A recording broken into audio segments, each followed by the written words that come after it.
Here, with this week's hottest stories in the investment world, this is Zach's Friday Finish Line.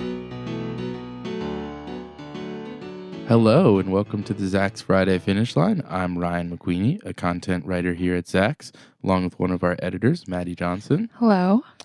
Today is Friday, August 26th, and we're here to recap this week's biggest stories. Yeah, so we've got a full plate for you today, including a new music streaming service from Amazon, as well as a broader discussion about the state of the Internet of Things market, that very I'm trendy, still in quotes phrase. Sure, yeah.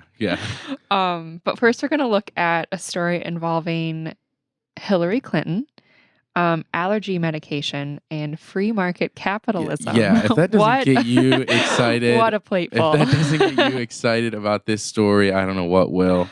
It's got all of the buzzwords in it. Yes. So yeah, this has to do with a company called Mylan. It's a pharmaceutical company, drug maker. They trade under the ticker MYL. And if you were holding this stock this week, you would have noticed that on Wednesday, right around mid-afternoon, seemingly out of nowhere, the stock just took a tumble. 5.5% on Wednesday afternoon, it fell. And it was really down to this. It was facing a lot of criticism, found themselves in the middle of this controversy this week regarding the pricing of its popular EpiPen allergy medication. So these are the people that make EpiPens, right. Also known as you eat something that you're deathly allergic to and you stab yourself with it and it saves you. Yeah.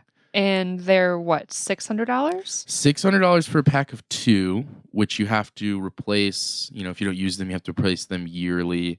If you do use them, refill it. It's quite expensive. And the thing is that they've hiked that price up quite a bit over the last several years.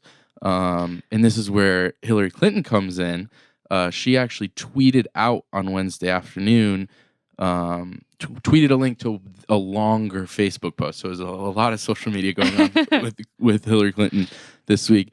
Kind of this long post about the company and its pricing strategy for EpiPens and how since 2009, it has increased over 400% in price. Yeah, it used to be more like $100 for the box. Right when they acquired it, in 2007, it was $100, a little over. Okay, yeah. 2007. So in that time, and now it's like $600. So quite a bit. Inflation is a thing. We haven't been seeing that much inflation in that time frame. So it's certainly not. You can't explain it that way 100%. This all actually started when a senator from Minnesota, whose daughter relies on EpiPens, was urged the Senate Judiciary Committee this week to investigate the price increase of the medication. And then Hillary Clinton not only called out Mylan, she also demanded that they immediately reduce the price of the EpiPen and used this as a kind of way to link to her new plan for combating prescription drug hikes like this in the future. Basically, her plan centers around the idea of you have to have a reasonable answer as to why market conditions demand that you make these higher price hikes. Interesting. And that it goes through a review process as to whether that's reasonable or not. So, interestingly enough, this is my favorite part of this story. On Thursday, very quick turnaround on this. This is all, Clinton tweeted this out on Wednesday afternoon. By Thursday morning, Mylan had responded with a multi-step plan on how to make the EpiPen treatment more affordable for some of its patients. So that's impressive. Yeah, quick turnaround. Very quick. The drug maker said it will provide an instant savings card worth $300 to any patient that currently pays full price for the drug. So if you're paying full price for the drug, it's because you either don't have insurance or you have a higher deductible type of plan and just the cutoff, whatever, you're paying out of pocket for it. So if you're paying out of pocket for it, you get a $300 gift card basically for it right off the bat. Hope with it's not a Visa gift card because those are terrible. No, it's You I can't think it's use a them I anywhere. think it's a company specific savings card. So that's about 50% off with the current price tag. The company also announced that it is doubling the eligibility for its patient assistance program.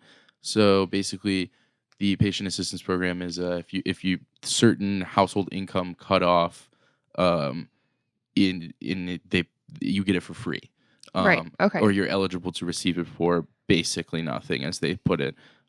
They're doubling that to now. The level is going to be 400% of the federal poverty line, which I think is about like 97. A family of four household income is about $97,000. Anything under that, you're eligible to receive that EpiPen treatment for free.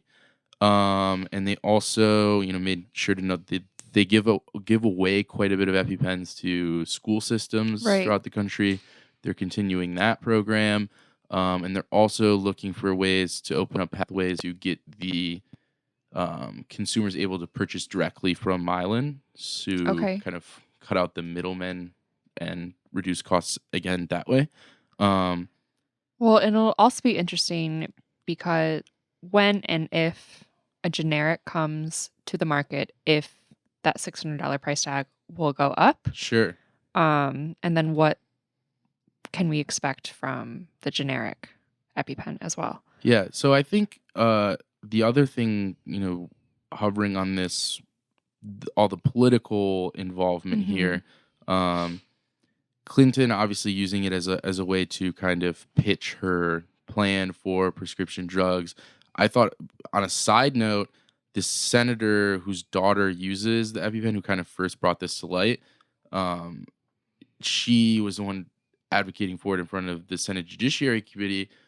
Turns out, small world, the CEO of Mylan is also a daughter of a U.S. senator. Which I don't think has anything to do with anything, but is kind of a weird coincidence. The CEO was on CSNBC this morning CSNBC Thursday morning, and was detailing the plan when they announced it, kind of like an interview alongside the announcement of the plan.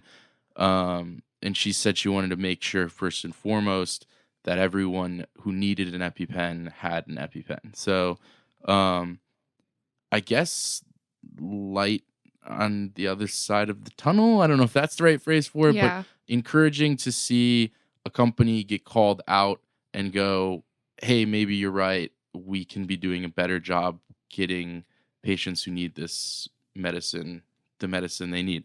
From an investor's perspective, I guess we don't really know yet what this does to the bottom line for the company.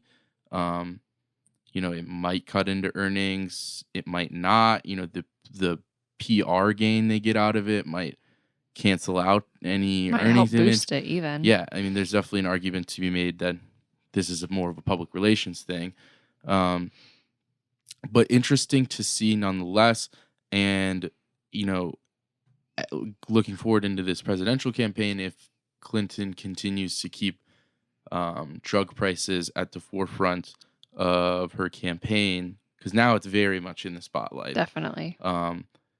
It is definitely going to be something to keep our eyes on for other companies that might get called out, or other companies that might proactively try to do something about their pricing strategies. Be interesting to see what our boy Martin Shkreli has to say about this. Yes. But yeah, a lot to take in there. A lot of factors, a lot of players. It was a great story this week. Moving on, hand it off over to you on these rumors about an Amazon music streaming service. Yeah, so still rumors at this point, but very exciting to think about. So Amazon is, I guess, planning to launch a music streaming service that would be exclusively for its Echo devices. So it's like line of smart speakers. And then according to the website Recode, the company is toying with the idea of selling this service for $4 or $5 per month, which would make it the cheapest music streaming service on the market. But this service would also be in addition to another music subscription service that Amazon would launch, which would be like kind of what we already have on the market. So it would be similar to Apple Music, similar to Tidal and Spotify. It would cost $10 per month, and then users could access all the music they want to stream anywhere at any time. You could download songs for offline listening. So that's like just basically a copycat of what we already have on the market. But this $5 per month service, I think, could be something that would really propel Amazon almost make them more of a world dominator than they already are. But the only thing is that it would be confined to the Echo device. Like you wouldn't be able to listen to music on your phone, which is the core of music streaming services. Yeah, you covered this story this week, and I thought that was the most important point that you made, was just almost as confusing that they would limit it to. This is kind of where music streaming services have made all of their headway over the last few years. I mean, if you look at Spotify, all of the music in the palm of your hand as you're on the go. Yeah, like most of their membership, like renewals and like free trials start is on the smartphone. Right. But I'm not sure how it'll work because Amazon has this Echo speaker. Right. We should talk about that a little bit more too, for sure. Yeah, it has the Amazon Tap and it has the Echo Dot. So those are the three versions. Yeah. And they all use that Alexa software. The Alexa software, but they don't strike me as like things you would want to take with you on the go. Yeah, the Dot is, I think, the only one that Amazon kind of promotes as being the portable one. Yeah. Okay. It has the appearance of one of those small kind of on the go speakers. Gotcha. And is, I think, the most lightweight and the easiest to kind of pick up and take with you. Okay. Besides it also being, I believe, the most inexpensive one. I think you're right. I think it may be for around $70 or $80. Yeah. Maybe that was a guess. But so in my opinion, I think the only way, if this cheaper music service ever comes to fruition and users can subscribe, Amazon would have to lure almost like big name artists for exclusive releases on this service for their Echo devices. Okay. So, you're saying that in an effort to stay competitive with Apple Music is doing that, obviously. Yeah. I can't put that Frank Ocean album on my phone yet because I don't have Apple Music. No, so. I can't either. Then you have Tidal that like partnered with Kanye West and Rihanna and Beyonce sure. For all of their latest releases. So it just seems, at this point, the idea of it seems a little unnecessary, but it could be a game changer. Well, yeah. I guess the only question there would be the demand for it, because you're already making it exclusive to Echo devices. The only people that are going to subscribe are going to be people who already own Echo speakers. I highly doubt it's going to be something that is such an extraordinary service that it is the reason you go get an Echo speaker, especially since you can already stream music through your Echo anyway. Can you use services like Spotify? Yeah, I believe so. Okay. I thought that was one of the main draws of it. The main draws of it is that it is a speaker. Yeah. Too, at the end of the day, and you can stream. There's these apps that are compatible with it, and you can stream music and whatnot. I thought you made a good point that I want to go back to, though, about it not being a portable thing. Like the Dot is the portable version of it, right? But so much of the cool element of it is that it is this like home automation device too, so you can link it up with like your thermostats, smart thermostats, and you can get light bulbs and light fixtures and things that are compatible with it.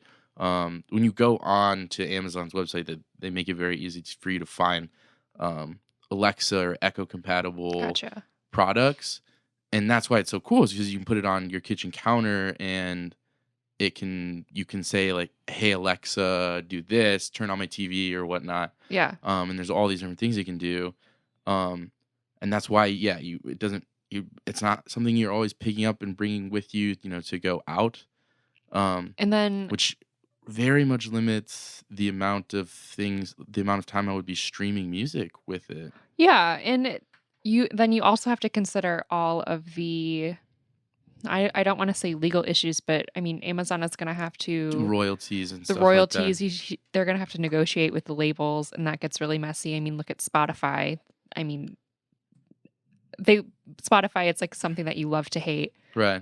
Did we mention already the fact that Prime does have its music We service? didn't mention it. Not great. It's not great. That's definitely not something that why someone would sign up for Prime. Mm-hmm. They only have like just over 1 million songs. Mm-hmm. Um, and I guess that's the question really is, and we don't know because again, this is all rumors, so we're not getting a lot of Amazon commenting on these types of things.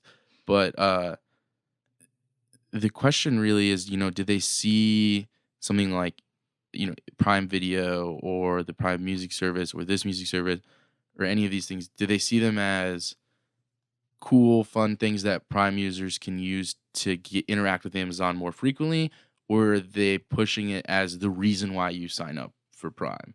And I think that they made this push with Prime Video where they're putting out exclusive shows, and now all of a sudden, maybe you want to watch The Man in the High Castle or whatever, and you have to get Amazon Prime to do that. Well, you can also, I think you can subscribe to their video service. Yeah, a la carte. Yeah. So, or if not, that's launching soon. Yeah, definitely. I don't know. There's a lot going on, and kind of wanted to use this as a pivot, because as we mentioned earlier, with the Internet of Things, this cool new subsection of technology, the Echo and its Alexa software that goes with it is really, I don't know about one of the first, but certainly one of the most recognizable, in affordable Internet of Things products, and it is a really good example of what the Internet of Things can look like in your home and right. what a connected home looks like. And it's the Amazon's leading, to me, one of the leaders in the market already, because they have this relatively affordable smart speaker that does a lot of things and shows off this kind of brand of technology. Yeah, they have the really dash well. buttons. Yeah, the dash buttons. So I wanted to just kind of talk about the state of Internet of Things and whether we see this as kind of a fad or a reality. Because if this is staying on this Amazon example, if this is something that Amazon is designing streaming services around, they're doubling down on this. This is real to Amazon. This is something they're investing time and money into. Is it going to pay off? Is it going to stick around? Do people even know what Internet of Things is? When someone sees the IoT acronym, does everyone know what that means? And so, like I said, this idea of the connected home is a good example of what it looks like on a consumer level, but it's just the Internet of Things is kind of this catch-all term that refers to this growing world of interconnected household and industrial devices. So everyday products and machines can now kind of be embedded with chips and sensors and different technology to process data or interact with people or other electronic devices. I said the smart speaker can turn on lights, set your thermostat and whatnot. You can also ask it questions as well. So it's like Apple Siri. Like you can be Siri that does things for your house as exactly. well. Yeah. So it's the Echo smart speaker, like we've said now, great example of what it is. But like I said, it's a kind of a catch-all term at this point. So there's a lot of things that fall under this umbrella. Wearable technology, to some extent, is an example, especially when you're kind of using wearable tech that interacts with like your phone or Okay, so other like things. your Apple Watch, your Fitbit, wristband. That's an example of, because it's kind of this smart thing that you wear. It's not a traditional phone or computer. It's this regular product that's been technologied out. Advanced kind of in-car technology. So there are 100 examples now of like the press a button and talk to your car, and it does Right. certain things. Interacting with your car in that way. Commercially, though, there's a lot of commercial applications. Basically, just in embedding certain like industrial machines with chips that can then read and track like performance and efficiency, so companies know, okay, maybe there's something wrong with this machine, or this machine is putting out X number of things. Okay. A lot of industrial applications like that. I've even seen an example of cities installing like smart trash cans that are embedded with chips that can then alert the government alert the proper department to when certain trash cans are full and need to be changed. That's an example. So yeah, like we said, I want to talk about some of the big name people that are making the products already. Okay. Amazon, like we said, with the smart speakers, also the dash buttons, which are the little click a button and it reorders your Tide grocery pods, or Do you have those? I don't have any, no. I'm kind of tempted to use them, but it's also just so easy to Do it and yeah. do it on my phone Yeah, as yeah. well. So Yeah, it's kind of it has a novelty to it. yeah. I think Amazon would point you to the fact that they've sold a lot of them, and there's a lot, and they've constantly been expanding the amount of ones that they offer. Yeah. I would push back on that by saying that it's because Amazon has basically been giving them away for free. They were like $9.99 plus, and then when you buy one, you get a $10 credit for the first purchase you make on it. So it's basically pays for itself the first time you Right. use it. And I think that's why they were able to get thousands and thousands of these out there. Yeah. But I guess like I can definitely see it for ordering laundry detergent and paper towels and toilet paper, like very like home efficiency products. But when Yeah. you like tap it for food, like that Then yeah, that weirds me out. But I Mhm. also am not a huge fan of online grocery shopping, Mhm. like getting groceries delivered. So What that was could the- just be a personal thing. I feel like the writing team was talking about in the latest batch of updates, there was something absurd that it was Trojan brand condoms that Amazon added to the dash button list. Well- that one was like just hilarious to me. But moving past Amazon, Alphabet slash Google, I guess it was Mhm. It was Google when they bought Nest, which Right. is this home monitoring system. Yeah. It's the smart thermostat. And Is it also security cameras as well? yeah, so Okay. yeah, you get a little bit of everything. Yeah. I think they're most known for the The thermostat. the smart Which thermostat thing. would be amazing to have. Yeah, they're cool. They're neat Yeah, devices for very sure. cool. IBM, kind of taking its Watson technology. Okay. IBM has partnered with Cisco. This is a good example of an industrial application. IBM and Cisco got together. IBM gave them the Watson technology. Basically, the idea is that they're creating this network of edge devices and endpoint things that provide real-time feedback for oil and gas companies, manufacturing, shipping, in the mining industry. And it's all like I described before, putting these chips on to the machines and then using Cisco's network to be able to have like instant feedback on performance and efficiency and whatnot. That's really Which is innovative. A real world Yeah. technology in a commercial application shows that it's not just this neat thing that you put in your house. Yeah.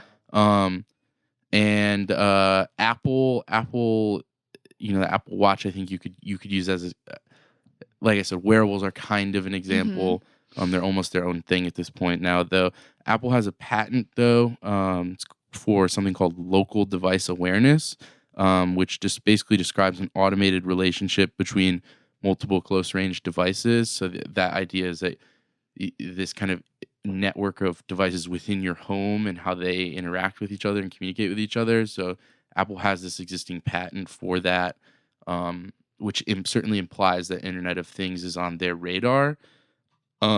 Which to me, and that's why I'm bringing up the industrial applications and how these companies are looking at the situation. Because if we want to answer this question of, is this a fad or a reality?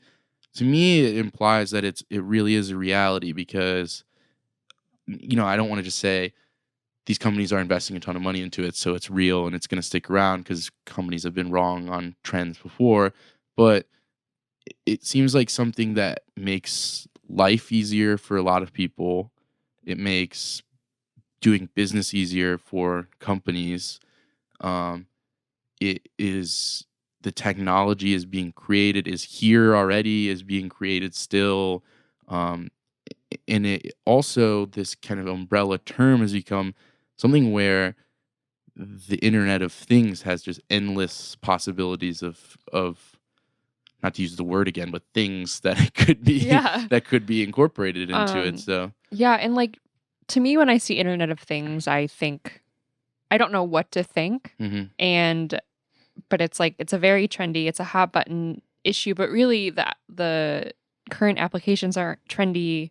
They're not hot button. They're common. They're for the day-to-day consumer, which is pleasantly surprising. Yeah, and making your life just a little bit easier. Yeah, making businesses run more efficient, making cities run more efficient with the trash can example, and then making your homes run more efficient. Yeah, it's almost to the point where it's something that everyone can get behind. I don't think that there's anybody out there who's like, oh, this Internet of Things, man. The machines are coming after us. It's just simple applications that make, like you said, life easier on the consumer. Yeah. The increased efficiency for governments and businesses, and and before we wrap up, I wanted to point to at least one example of, we're seeing Apple with these patents, IBM teaming up with Cisco, Amazon's Echo smart speakers, relatively new still. Where we already are for sure seeing the effects is in the people who are making the chips for these technologies. So you're seeing a lot of semiconductor manufacturers shifting their focus away from traditional, maybe like PCs or mobile devices or whatever we were making chips for traditionally, and starting to invest more in Internet of Things and seeing that pay off. So Intel. Right. Intel, through the first 6 months of the year, Intel's IoT group has grown 12.5%, and that IoT group is on pace to do $2 billion in revenue for Intel this year. Texas Instruments is another great example. They have this embedded processors division that kind of has a lot of different IoT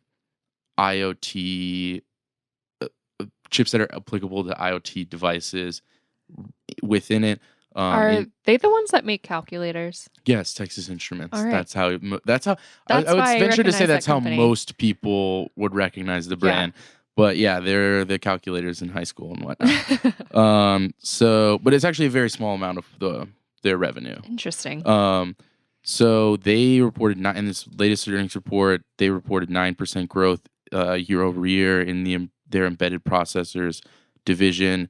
NVIDIA is another good example.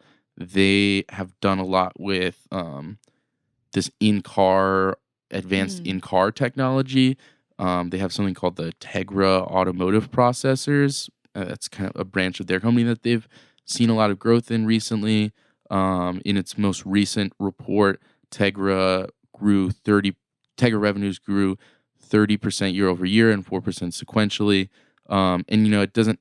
I don't have to remind everyone that semiconductors have been one of the better businesses all year as far as performance on the market.